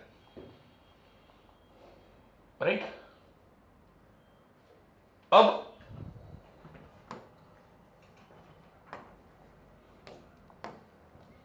ठीक है, अब यहां पे देखो डायग्राम से किसका सही है। मेरे को डायग्राम बताओ, मैं भी पहले देख रहा हूं आपका। ए वेक्टर है 3, बी वेक्टर कितना है यहाँ पे? कितना है? 6। एंगल कितना है यहाँ पे? 120 डिग्री। मुझे बताओ रिजल्टेंट का डायग्राम किसका सही आया? डायग्राम चाहिए मुझे, सही डायग्राम चाहिए। नहीं, रिजल्टेंट कैसे दिखेगा? डायग्राम नहीं, डायग्राम सही नहीं है।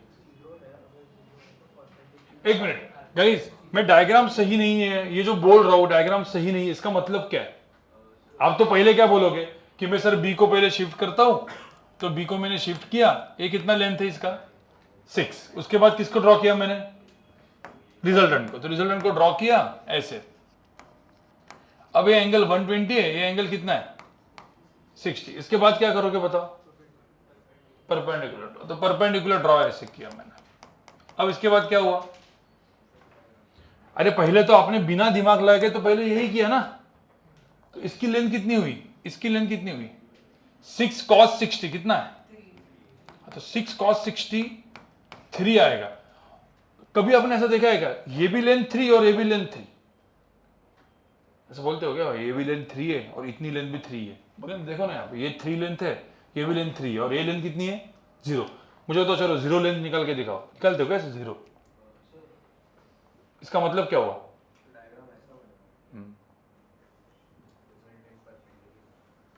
इन शॉर्ट ये 0 लेंथ है ही नहीं ना। मतलब आप पहले डायग्राम ये निकालोगे, ये 3 लगाओगे और ये कितना निकालोगे? 3√3 ये निकालोगे, फिर समझ में आएगा भाई ये भी 3 है, ये भी 3 है, तो ये तो 0 हो गया, ये 0 हो गया। इसका मतलब अपने को एक्चुअली ये लेंथ, ये 0 लेंथ ऐसा दिखाते क्या अपन कभी? बहुत सारे लोगों ने ऐसा 0 लेंथ लिखी है। तो डायग्राम बेसिकली क्या है? गलत, 0 लेंथ नहीं है। इसका मतलब क्या है? कैसे डायग्राम होगा फिर?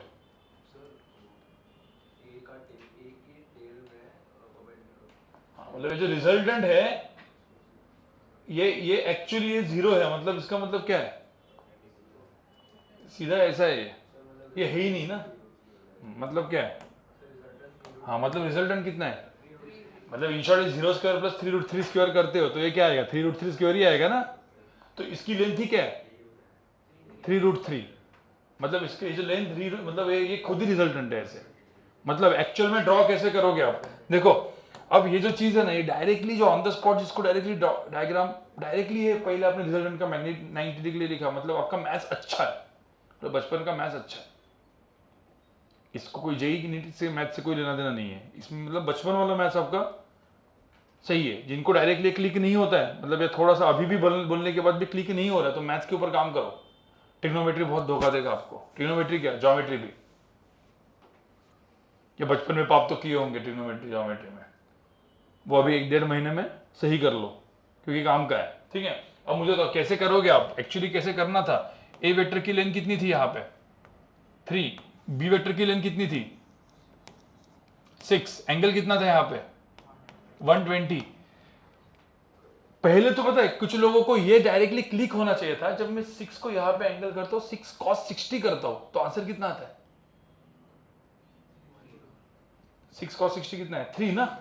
इसका मतलब मैं जब ऐसे करता हूं, आप एग्जैक्टली देखो, ये इसका डबल ऐसे करके करोगे तो ये जो 6 है और एंगल 60 करोगे तो आप देखो 6 cos 60 की वैल्यू कितनी आएगी?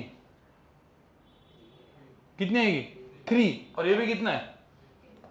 3। तो मतलब इतना समझो कि यहां से मैं परपेंडिकुलर ड्रॉप करूं तो ये परपेंडिकुलर ड्रॉप सीधा कहां पे आएगा? बराबर ना। तभी तो भाई 6 cos 60 की वैल्यू 3 होगी। मतलब ऐसा राइट एंगल ट्रायंगल बनेगा ना सीधा। तो 6 cos 60 कितना है? 3, जो ऑलरेडी 3 है। इसका मतलब ये ए वेक्टर, ये बी वेक्टर, तो रिजल्टेंट वेक्टर डायरेक्टली कैसे दिखेगा फिर? सीधा ऐसे। हाँ बोलो। लेकिन अगर 3 और 3 इक्वल है तो वो 45 होना चाहिए। नहीं, कहाँ पे? ये 6 है ना ट्रिग्नोमेट्री में, मतलब हाइपोटेन्यूज 6 है और एंगल 33 है और एंगल 60 दिया है ना। तो आइसोसेलेस ट्रायंगल होगा नहीं, ऐसा ट्रायंगल नहीं ना, ये 3 है। 6 cos 60 होता है, ये 6 sin 60 होता है। ये 6 sin 60 यानी 6 cos 60। ऐसा ट्रायंगल थोड़ी बन रहा है। देखो 6 cos 60 कितना होता है? 3। 6 sin 60 कितना होता है? 3√3। ऐसा कब होता है? जब ये दोनों क्या होता है? तो ऐसा नहीं है ना। बड़े कैसे पता चला कि ऐसा है? 6 का क्या बनना है? cos 60। तो यहां पे जो रिजल्टेंट आया वो कैसे आया? कितना आया? ऐसे आया सीधा। तो रिजल्टेंट इज परपेंडिकुलर टू क्या? ए वेक्टर। अरे एक बात मुझे बताओ, एकदम सिंपल। फिजिक्स में अब क्वेश्चन मार्क देखो क्या आता है। फिजिक्स में थोड़ा सा इसको और डिफिकल्ट, अभी मैं ये जो लेक्चर है सेकंड लेक्चर है ना, तो ये थोड़ा सा पार्ट ना थोड़ा सा मैं अच्छे लेवल पे बता रहा हूँ आपको। फॉर्मूला में इसमें कुछ भी दिमाग लगाना है क्या? मुझे बताओ। ये सब दिमाग फॉर्मूला में लगता है क्या? हाँ, फॉर्मूला में तो क्या लगाना होता है? a² + b² + 2ab cos theta. अब किसी ने बोला सर एक क्वेश्चन आया है तो सीधा किससे करो? फॉर्मूला से करो ना। मुझे किसी ने बोला रिजल्टेंट का मैग्नीट्यूड चाहिए, तो मैं ये सब दिमाग लगाने जाऊंगा क्या? कैसा डायग्राम बनेगा, क्या बनेगा, डायरेक्टली किससे आंसर बन रहा है। तो सर आप इतना कॉम्प्लिकेटेड क्यों सिखा रहे हो? ये डायग्राम विग्राम बनाए कॉम्प्लिकेटेड? मैं आपको क्या बोला, क्यों सिखा रहा हूं? जब वर्कशीट आएगी ना हाथ में, तो लेवल 2 के क्वेश्चन ना एक भी नहीं आएगा आपसे। ये आपको पता, मतलब ये अप्रोच पता नहीं है तो ये आया सबको समझ में? ठीक है, आपको समझ में एक छोटा झलक देता हूं, आपको समझ में आएगा। ये ऐसी टाइप का क्वेश्चन एक देता हूं, बट किसी को समझ में आया क्या ये मैथ्स क्या किया अभी, ये क्यों किया? क्योंकि यहाँ पे जीरो तो लेंथ थोड़ी बताते हैं। फिर हमने क्या किया, ए वेक्टर फिर बी वेक्टर ऐसा किया, तो अपने को समझ में आया कि भाई 6 का cos 60 कितना होता है 3। तो इसका मतलब है 6 से जब परपेंडिकुलर ड्रॉप करते हैं तो सीधा इधर आता है, क्योंकि 3 - 3 0 हो जाता है यहाँ पे। तो जब परपेंडिकुलर ड्रॉप करते तो सीधा मतलब 6 इधर तक आएगा बेसिकली। तो आपने जो पहले डायग्राम बनाया वो गलत हो गया, क्योंकि 3√3 0 किया, फिर तो ऐसा कभी पॉसिबल ही नहीं होता। तो आपने ऐसा डायग्राम ड्रॉ किया।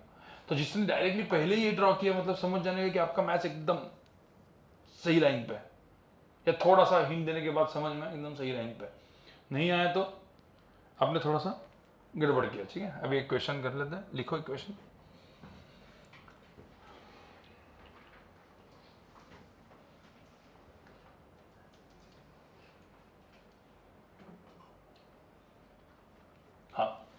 Resultant of the vector, resultant of the 2 vectors में एक्चुअली ऐसा बड़ा सा वो लिख के आएगा, आपको डायरेक्टली इतना ही लिखना है, वो बाद में वर्कशीट में सब कुछ ऐसा बड़ा बड़ा पूरा सेंटेंस फ्रेम आएगा।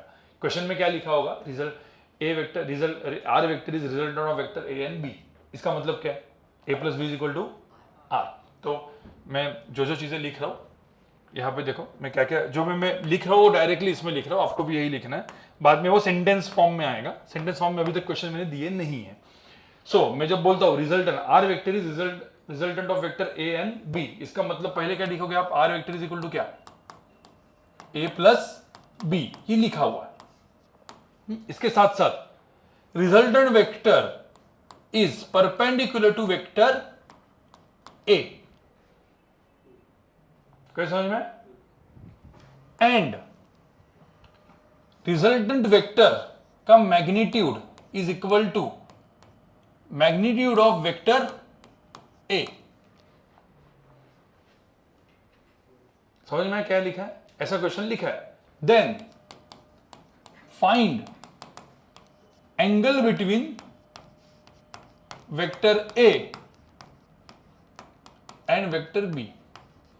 ठीक है, नहीं ऑप्शंस भी दे रहा हूं, मतलब पहले सब लोग, और जिसका आंसर आएगा डायरेक्ट बोलो मत, लिखो अपने पास लिख के रखो। ठीक है, 60 डिग्री, 45 डिग्री, ठीक है, 135 डिग्री एंड 120 डिग्री। बताओ, 3 ऑप्शंस हैं। Find angle between vector A and, तो सबसे पहले गलती क्या की आपने, कुछ लोग जिनका मैथ्स अच्छा है फटाफट क्विकली क्या किया आपने, आंसर क्या निकाला 45, और पहला था टिक कर दिया, आगे का ऑप्शन ही नहीं पड़ा और आगे बढ़े। उसके बाद क्या समझ में आया, अब किसी को तो पहले तो ये नहीं समझ में कि 45 क्यों बोले लोग। पहले मुझे एक बात बताओ, अब जिसने ना फॉर्मूला रटा है, जिसने किसको सिर्फ पता है कि भाई फॉर्मूलास कैसे होते हैं, तो पहले वो फॉर्मूला क्या, दो फॉर्मूले कौन से लिखेगा, मॉड आर ऑफ आर क्या लिखेगा, अंडर ऑफ क्या, A square plus B square plus 2ab cos theta करके एक फॉर्मूला लिखेगा। दूसरा फॉर्मूला क्या लिखेगा वो, tan theta is equal to tan alpha is equal to b sin theta, ऐसा फॉर्मूला लिखेगा और फिर ये सब लगाने की कोशिश करेगा। बट जिसने फॉर्मूला नहीं, जिसने क्या पढ़ा है कि भाई डिराइव कैसे करते, कैसे डायग्राम निकालते, तो अपन डायग्राम निकालते। इसका क्या लिखा है यहाँ पे, r vector is what, a plus b, इतना तो पता है। फिर सेकंड क्या लिखा है, आर वेक्टर क्या परपेंडिकुलर टू ए। तो पहले तो मुझे होता r vector perpendicular to a, कैसे ड्रॉ कैसे करोगे, मतलब मेरा ये ए वेक्टर है तो आर वेक्टर कैसे दिखता है, ऐसे। So R vector is perpendicular to what, A, और कैसे ड्रॉ करोगे उसको, दोनों का वेक्टर को क्या दिखना पड़ेगा अपने को, क्या लिखना पड़ेगा, कॉन्करेंट, क्योंकि कभी भी एंगल कब होता है, कॉन्करेंट होता है। ठीक है, अब उसके बाद क्या लिखा है, हाँ, तो ये ए हो गया, आर हो गया, r vector is a plus b, तो बी कैसे दिखेगा, पी, ये ए हो गया, ये क्या हो गया बी। बट ये तो कौन सा डायग्राम ड्रॉ किया मैंने, कौन सा डायग्राम ड्रॉ किया है बताओ, कौन सा टेल हेड, टेल हेड। अब इसमें एक चीज है, mod of R is equal to mod of A, मतलब ये और ये दोनों क्या है, ये दोनों क्या है सेम, दोनों सेम कब होते हैं, जब एंगल कितना होता है 45। अरे बचपन पढ़ा है कि नहीं तूने, जैसे आइसोसेलेस बोला पहले वाला में, अभी आइसोसेलेस है, ठीक है। तो ये एंगल कितना हुआ 45 डिग्री। अब डायरेक्टली आप देखोगे ए वेक्टर एंड बी वेक्टर के अंदर का एंगल कितना है 45। बट क्या ये एंगल है, to find angle between two vectors the vector should be concurrent. क्या ये कॉन्करेंट है, कौन सा डायग्राम है, कौन सा लॉ है, ट्रायंगल लॉ ड्रॉ किए। बी को कहां पे शिफ्ट करना पड़ेगा, और यही पहले वाला क्वेश्चन भी था, याद करो इसके पहले वाला जो क्वेश्चन मैंने किया था यही किया था ना, कि ए वेक्टर है बी वेक्टर, रिजल्टेंट का कैसे आ रहा है बीच में आ रहा है, रिजल्टेंट परपेंडिकुलर आ रहा है। तो अब यहां पे देखो ये ऐसा है, अब ये 45 डिग्री है, तो ये एंगल कितना हो गया 180 माइनस 45 कितना 135। तो ये 135 है ना, तो angle between vector A and b कितना हुआ 45 हुआ 135 135। अब ये सब एंगल्स याद रखो, कभी भी 45 डिग्री होगा तो 180 माइनस 45 135, क्योंकि 135 प्लस 45 180, क्योंकि कुछ कुछ एंगल आपको याद रखना है। 150 वाला भी एंगल याद रखना है।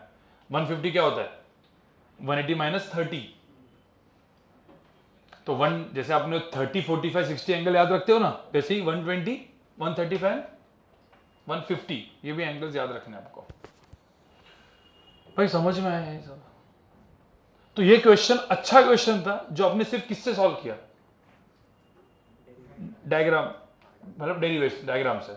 यही चीज अभी मुझे बताओ मॉड आर वगैरह करने जाते, कोई बोलेगा सर अभी फॉर्मूला लगाना चलो चालू करते हैं, under root of a square plus B square plus 2ab cos theta करते, फिर यहाँ पे आप थीटा एक तो निकालना, क्या इसमें क्या निकालना है, इसमें थीटा निकालना है ना, ए एंड बी के अंदर का एंगल मतलब क्या निकालना है थीटा निकालना है। फिर आप सोचते इससे तो कुछ होगा नहीं क्योंकि मॉड एंड आर, तो इसको दोनों का एक्स एक्स मान लिया, आगे क्या करोगे फिर, r vector is perpendicular to क्या ए, किसी को करना है वो भी मैं आपको बताऊं कैसे करना है। तो tan अल्फा की वैल्यू लिख दी थी, क्या लिख दी थी अपन ने,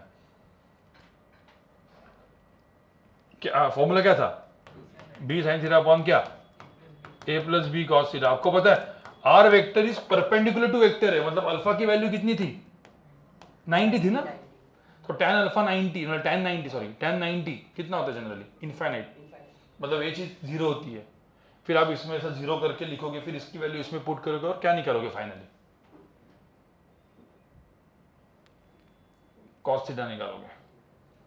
क्वेश्चन क्या हो गया, कॉम्प्लिकेट हो गया ना, तो खाली इसको फॉर्मूला से करना है क्या, नहीं करना भाई, फॉर्मूला इसमें कुछ काम का ही नहीं है सर, फॉर्मूला इसमें कुछ काम का ही नहीं है। आपका काम का क्या है इसमें डायग्राम। तो आपको समझ में कि बहुत अच्छा क्वेश्चन भी बहुत इजीली सॉल्व हो सकता है जब आप फॉर्मूला वे में नहीं सोचोगे। आप सोचोगे कि भाई नहीं डायग्राम से पहले निकालते, जहां फॉर्मूला लगा वहां पे फॉर्मूला लगाएंगे, नहीं तो जो भी क्वेश्चंस किए थे वो दोनों से हो सकते थे, फॉर्मूला और उससे। तो अभी मेरा एक छोटा सा बेसिक क्वेश्चन है, उसके बाद खत्म कर लेते, हो गया अपना, फिर अपन नेक्स्ट लेक्चर में करेंगे, ठीक है। इसके बाद हम लोग नेक्स्ट लेक्चर में पॉलीगॉन लॉ देखेंगे एंड कंपोनेंट्स चालू करेंगे। तो पॉलीगॉन लॉ कैसे करना है, उसके लिए कंपोनेंट्स कैसे करने हैं वो देखेंगे, ठीक है। अभी के लिए मैं 2-3 पहले तो एक क्वेश्चन मतलब होमवर्क क्वेश्चन लिख दो, ठीक है। होमवर्क क्वेश्चन है सारे, कुछ नहीं, होमवर्क क्वेश्चन में एकदम सिंपल क्वेश्चन दे रहा हूँ, फर्स्ट होमवर्क अभी स्टार्ट हो रहा है, ठीक है। इसमें आपको एक वर्कशीट आपके सब ग्रुप में आ जाएगी, ग्रुप बन गया आपका, तो ग्रुप में वर्कशीट आ जाएगी। उस वर्कशीट के भी जनरली क्या है 3 या 4 लेक्चर के बाद वर्कशीट चालू करते हैं हम लोग, 4 लेक्चर का combination. After 4 lectures we start with worksheet, ठीक है, क्योंकि तब तक अच्छा खासा हो जाता है तो फिर आप वर्कशीट सॉल्व कर सकते हो, ठीक है।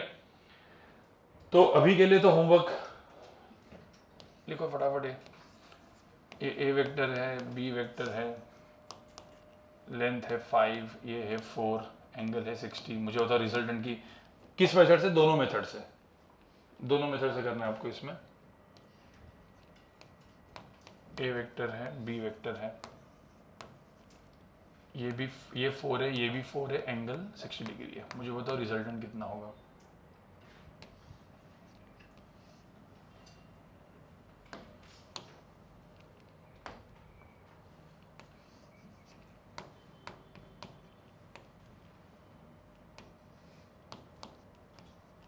नाइन्टी डिग्री रिजल्टेंट कितना होगा।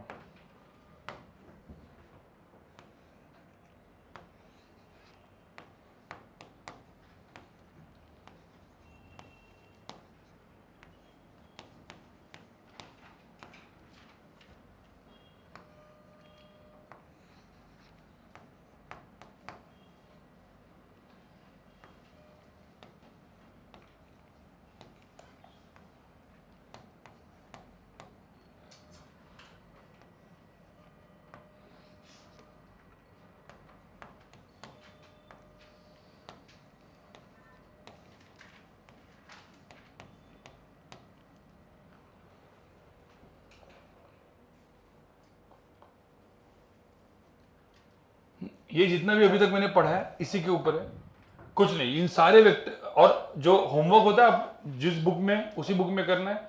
यहाँ पे होमवर्क हम लोग चेक करेंगे मतलब रैंडमली चेक करेंगे भाई किसने क्या किया है। दोनों मेथड से करना है आपको। और कभी ध्यान रखना होमवर्क अभी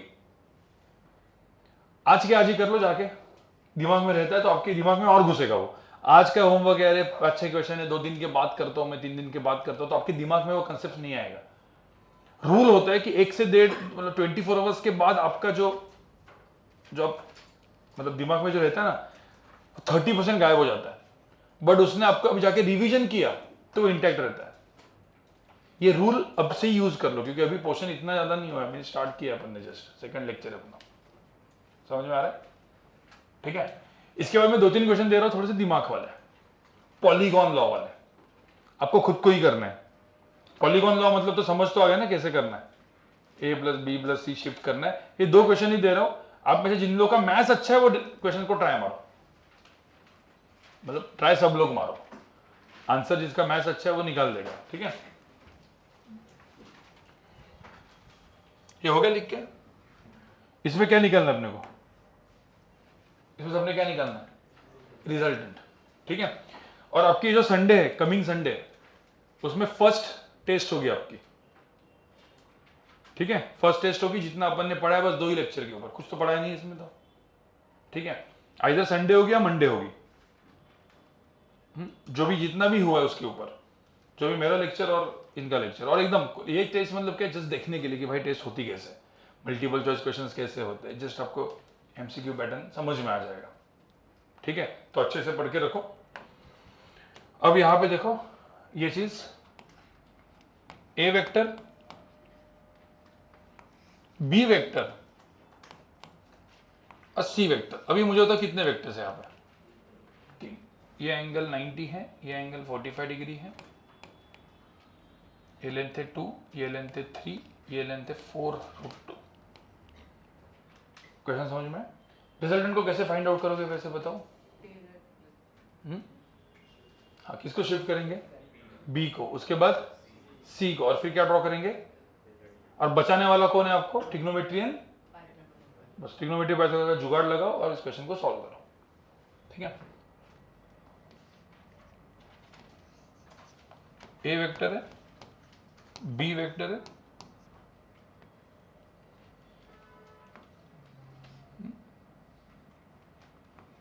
सी वेक्टर है।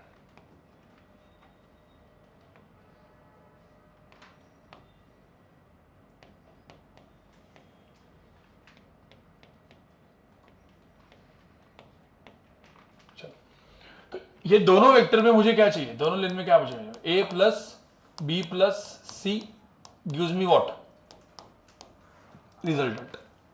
तो मुझे रिजल्टेंट का दोनों का मैग्नीट्यूड चाहिए दोनों क्वेश्चन में। मेरा नंबर में लिख के रखता हूं यहां पे, जिनके ये 2 क्वेश्चन हो जाते हैं मुझे व्हाट्सएप मैसेज करोगे आप। रिप्लाई नहीं करूंगा मैं, सिर्फ देख लूंगा, आपके नाम के साथ कर दो बस। ठीक है, नंबर पे ऑप्शनल है अगेन, जिसको मन करता है करो। ठीक है, बट ये वाला चीज, और जो भी बेसिक मैथ्स आपने पढ़ा हुआ है, अब तक नहीं पढ़ा हुआ है, आप सब कुछ अच्छे से एक बार रिवाइज कर लो अभी। बेसिक मैथ्स मतलब मुझे सिंपल वो स्क्वायर वेयर कैसे करना है, कैसे ऐड करना है, कैसे सब्ट्रैक्ट करना है, वो सब, और फास्ट, और खास करके आईजी स्टूडेंट्स, ठीक है, थोड़ा सा मैथ्स के ऊपर फोकस मारो, कैलकुलेशन मैथ्स बेसिकली। सिर्फ जाते वक्त मुझे एक बात बताओ, कोई लेक्चर सबको समझ में आ रहा है क्या? कंफर्म? ऐसा कुछ है कि जिसको बाउंड जा रहा है, मतलब पल्ले ही नहीं पड़ रहा है, ऐसा कुछ? जिसको ऐसा समझने में डिफिकल्टी आ रही है गाइस नीचे आके मिलो। जिसको समझने में डिफिकल्टी आ रही है, मतलब कुछ क्लिक नहीं हो रहा है, समझ में नहीं आ रहा है, क्या पढ़ा रहे हैं, सब डायग्राम दिख रहा है, होगा दिमाग में, तभी भाई आके मिल लो।